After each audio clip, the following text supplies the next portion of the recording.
Cricket ಜಗತ್ತಿನ interesting ಸುದ್ದಿಗಳನ್ನು quick ಆಗಿ ಹೇಳ್ತೇನೆ ಕ್ರಿಕೆಟ್ ರೌಂಡ್ ಅಪ್ ನಲ್ಲಿ. ನಾನು ಶಾಂತಾ, ನೀವು ಸುದ್ದಿಯಾನದ ಸಬ್ಸ್ಕ್ರೈಬರ್ ಆಗುವುದಕ್ಕೆ ಮರಿಬೇಡಿ. 2025ರ IPL ನಲ್ಲಿ ಮುಂಬೈ ಇಂಡಿಯನ್ಸ್ ತಂಡದ ಮೊದಲ ಪಂದ್ಯದಲ್ಲಿ ಹಾರ್ದಿಕ್ ಪಾಂಡ್ಯ ಕಣಕ್ಕಿಳಿಯೋದಿಲ್ಲ.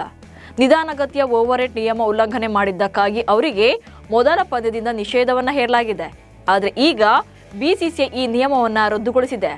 ನಾಯಕನನ್ನ ಪಂದ್ಯದಿಂದ ನಿಷೇಧ ಮಾಡುವಂತ ಬದಲಾಗಿ ಆತನ ಪಂದ್ಯ ಶುಲ್ಕವನ್ನು ಕಡಿತಗೊಳಿಸುವ ಹಾಗೆ ಡಿಮೆರಿಟ್ ಅಂಕಗಳನ್ನು ನೀಡುವ ನಿಯಮಗಳನ್ನು ಜಾರಿಗೆ ತಂದಿದೆ. ಮಾರ್ಚ್ 20ರ ಗುರುವಾರ BCCI ಮುಂಬೈನಲ್ಲಿ ಎಲ್ಲ 10 ತಂಡಗಳ ನಾಯಕರೊಂದಿಗೆ ವಿಶೇಷ ಸಭೆಯನ್ನು ನಡೆಸಿತ್ತು. ಈ ಟೈಮಲ್ಲಿ ನಾಯಕರ ಅಧಿಕೃತ ಫೋಟೋಶೂಟ್ ಕೂಡ ನಡೆಯಿತು. ಹಾಗೆ ಹೊಸ ನಿಯಮವನ್ನು ಜಾರಿಗೆ ತರಲಾಗಿದೆ.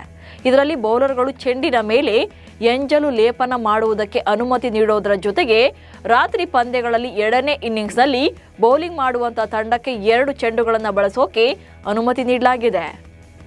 BCCI 2025ರ IPLನಲ್ಲಿ ಆಟಗಾರರಿಗೆ ಪ್ರತಿ ಪಂದ್ಯಕ್ಕೆ 7.5 ಲಕ್ಷ ರೂಪಾಯಿಗಳನ್ನು ಪಂದ್ಯ ಶುಲ್ಕವಾಗಿ ನೀಡುವುದಾಗಿ ಘೋಷಣೆ ಮಾಡಿದೆ.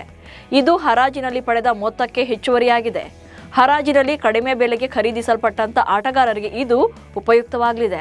ಇದಕ್ಕಾಗಿ ಈ ಸೀಸನ್ನಲ್ಲಿ ಪ್ರತಿ ತಂಡವು ಪಂದ್ಯ ಶುಲ್ಕವಾಗಿ 12.60 ಕೋಟಿ ರೂಪಾಯಿ ಹಣವನ್ನು BCCIನಿಂದ ಪಡೆಯಲಿದೆ. 2025ರ IPLನ 18ನೇ ಆವೃತ್ತಿಯಲ್ಲಿ ಕೋಲ್ಕತಾ ನೈಟ್ ರೈಡರ್ಸ್ ಮತ್ತು ಲಕ್ನೋ ಸೂಪರ್ ಜೈಂಟ್ಸ್ ನಡುವಿನ ಪಂದ್ಯದ ವೇಳಾಪಟ್ಟಿಯನ್ನು ಬದಲಾಯಿಸಲಾಗಿದೆ. ಮೊದಲು ಕೋಲ್ಕತಾದಲ್ಲಿ ನಡೆಯಬೇಕಿದ್ದ ಈ ಪಂದ್ಯವನ್ನು ರಾಮನವಮಿ ಆಚರಣೆಯಿಂದಾಗಿ ಭದ್ರತಾ ಕಾರಣಗಳಿಗಾಗಿ ಗುವಾಹಟಿಗೆ ಸ್ಥಳಾಂತರ ಮಾಡಲಾಗಿದೆ. ಈ ಬದಲಾವಣೆಯಿಂದ ಬಂಗಾಳ ಕ್ರಿಕೆಟ್ ಸಂಸ್ಥೆಗೆ ಆರ್ಥಿಕ ನಷ್ಟ ಉಂಟಾಗಲಿದೆ. ಅಸ್ಸಾಂ ಕ್ರಿಕೆಟ್ ಸಂಸ್ಥೆ ಪಂದ್ಯಕ್ಕೆ ಅಗತ್ಯ ವ್ಯವಸ್ಥೆಗಳನ್ನು ಮಾಡೋದಾಗಿ ಭರವಸೆ ನೀಡಿದೆ. ರಾಹುಲ್ ದ್ರಾವಿಡ್ ಅವರು ಕಾಲು ನೋವಿನಿಂದ ಬಳಲ್ತಾ ಇದ್ದು ಇವರಿಗೆ ಯಾರ ಬೆಂಬಲವಿಲ್ಲದೆ ನಡೆಯೋಕ್ಕೂ ಕೂಡ ಸಾಧ್ಯವಾಗ್ತಾ ಇಲ್ಲ. ಇಂಥ ಟೈಮಲ್ಲೂ ಕೂಡ ಗಾಯದ ಹೊರತಾಗಿಯೂ ಕೂಡ ದ್ರಾವಿಡ್ ವಿಶ್ರಾಂತಿಯನ್ನು ತೆಗೆದುಕೊಳ್ಳದೆ ತಮ್ಮ ಜವಾಬ್ದಾರಿಯನ್ನು ನಿಭಾಯಿಸ್ತಾ ಇದ್ದಾರೆ. ದ್ರಾವಿಡ್ ವೀಲ್ ಚೇರ್ ಮೇಲೆ ಕುಳಿತು ರಾಜಸ್ಥಾನ ರಾಯಲ್ಸ್ ಆಟಗಾರರಿಗೆ ಮೈದಾನದಲ್ಲಿ ತರಬೇತಿ ನೀಡ್ತಾ ಇದ್ದಾರೆ. ದ್ರಾವಿಡ್ ಅವರ ಈ ಕೆಲಸವನ್ನ ಎಲ್ಲರೂ ಶ್ಲಾಘಿಸ್ತಾ ಇದ್ದಾರೆ. IPL ಪ್ಲೇ ಆಫ್ ರೇಸ್ಗೆ ಸಂಬಂಧಪಟ್ಟಂತೆ ಮಾಜಿ ಕ್ರಿಕೆಟಿಗರಾದ Virender Sehwag, Michael Vaughan, Adam Gilchrist ಸೇರಿದಂತೆ ಇತರರು ತಮ್ಮ ಟಾಪ್ 4 ಟೀಮ್ಗಳನ್ನು ತಿಳಿಸಿದ್ದಾರೆ. ಇವರೆಲ್ಲ RCB ಪ್ಲೇ ಆಫ್ಗೆ ಪ್ರವೇಶ ಪಡೆಯಲ್ಲ ಎಂದಿದ್ದಾರೆ. RCB ಜೊತೆಗೆ ಚೆನ್ನೈ ಸೂಪರ್ ಕಿಂಗ್ಸ್ ಕೂಡ ಪ್ಲೇ ಆಫ್ ರೇಸ್ನಿಂದ ಹೊರಗುಳಿಯಲಿದೆ ಎಂದಿದ್ದಾರೆ ವೀರೇಂದ್ರ ಸೆಹ್ವಾಗ್. 10 ಮಾಜಿ ಕ್ರಿಕೆಟಿಗರಲ್ಲಿ 8 ಮಂದಿ ಸನ್ ರೈಸರ್ಸ್ ಹೈದರಾಬಾದ್ ತಂಡ ಫೈನಲ್ ತಲುಪಲಿದೆ ಎಂದು ಭವಿಷ್ಯ ನುಡಿದಿದ್ದಾರೆ. ಗುಜರಾತ್ ಟೈಟನ್ಸ್ ತಂಡವನ್ನು ಸೇರಿರುವಂತಹ RCB ಮಾಜಿ ಆಟಗಾರ ಮೊಹಮ್ಮದ್ ಸಿರಾಜ್ ಭಾವುಕರಾಗಿದ್ದಾರೆ. RCBಯಲ್ಲಿದ್ದಾಗ ವಿರಾಟ್ ಕೊಹ್ಲಿಯ ಬೆಂಬಲವನ್ನು ಸ್ಮರಿಸಿ ಭಾವುಕರಾಗಿದ್ದಾರೆ.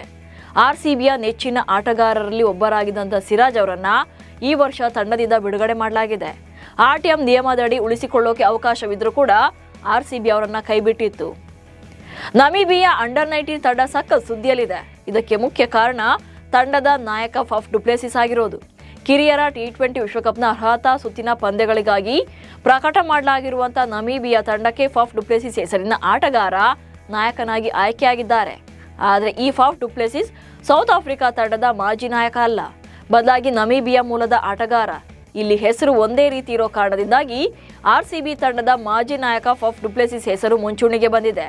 ಫೋಟೋಗಳು ಕೂಡ ಸೋಷಿಯಲ್ ಮೀಡಿಯಾದಲ್ಲಿ ಹರಿದಾಡ್ತಾ ಇವೆ. ಬಿಹಾರದಲ್ಲಿರುವ ಸುಪಾಲ್ ಎಂಬ ಕುಗ್ರಾಮದ ಕ್ರಿಕೆಟ್ ಪ್ಲೇಯರ್ ಒಬ್ಬ CSK ಕ್ಯಾಂಪ್ನಲ್ಲಿದ್ದಾರೆ. ಈ ಆಟಗಾರನೇ ಮೊಹಮ್ಮದ್ ಇಜಾರ್ ಸದ್ಯ ಚೆನ್ನೈ ಸೂಪರ್ ಕಿಂಗ್ಸ್ ತಂಡದ ನೆಟ್ ಬೌಲರ್.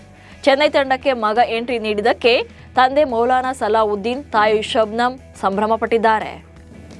ಯುಜ್ವೇಂದ್ರ ಚಹಲ್ ಮತ್ತು ಧನಶ್ರೀ ವರ್ಮಾ ಅವರ ವಿಚ್ಛೇದನಕ್ಕೆ ಕೋರ್ಟ್ ಅನುಮತಿ ನೀಡಿದೆ. ನಂತರ ಚಹಲ್ ಧರಿಸಿದ್ದ be your own sugar daddy ಎಂಬ ಸಂದೇಶವಿರುವಂತಹ ಟೀ ಶರ್ಟ್ ಚರ್ಚೆಗೆ ಕಾರಣವಾಗಿದೆ. ಧನಶ್ರೀ ಅವರಿಗೆ 4.35 ಕೋಟಿ ರೂಪಾಯಿ ಜೀವನಾಂಶ ನೀಡಲಾಗಿದೆ ಎಂಬುದು ವರದಿಯಾಗಿದೆ. ಧನಶ್ರೀಗೆ ಟಕ್ಕರ್ ಕೊಡಲೆಂದೇ ಈ ಟೀ ಶರ್ಟ್ ಚಹಲ್ ಧರಿಸಿದ್ದಾರೆ ಎನ್ನಲಾಗ್ತಿದೆ. ಇತ್ತ ಧನಶ್ರೀ ಅವರ ವಿಡಿಯೋ ಸಾಂಗ್ ಕೂಡ ರಿಲೀಸ್ ಆಗಿದೆ. ಇದರಲ್ಲಿ ವಿವಾಹೇತರ ಸಂಬಂಧದ ಬಗ್ಗೆ ಹೇಳಲಾಗಿದೆ. ಚಹಲ್ ಟೀ ಶರ್ಟ್ಗೆ ಧನಶ್ರೀ ಸಾಂಗ್ ಮೂಲಕ ಕೌಂಟರ್ ಕೊಟ್ಟಿದ್ದಾರೆ ಎಂಬ ಮಾತುಗಳು ಕೇಳಿ ಬರ್ತಾ ಇವೆ. ಇವಿಷ್ಟು ಇವತ್ತಿನ ಕ್ರಿಕೆಟ್ ರೌಂಡ್ ಅಪ್ ಸುದ್ದಿಗಳು. ನಮಸ್ಕಾರ.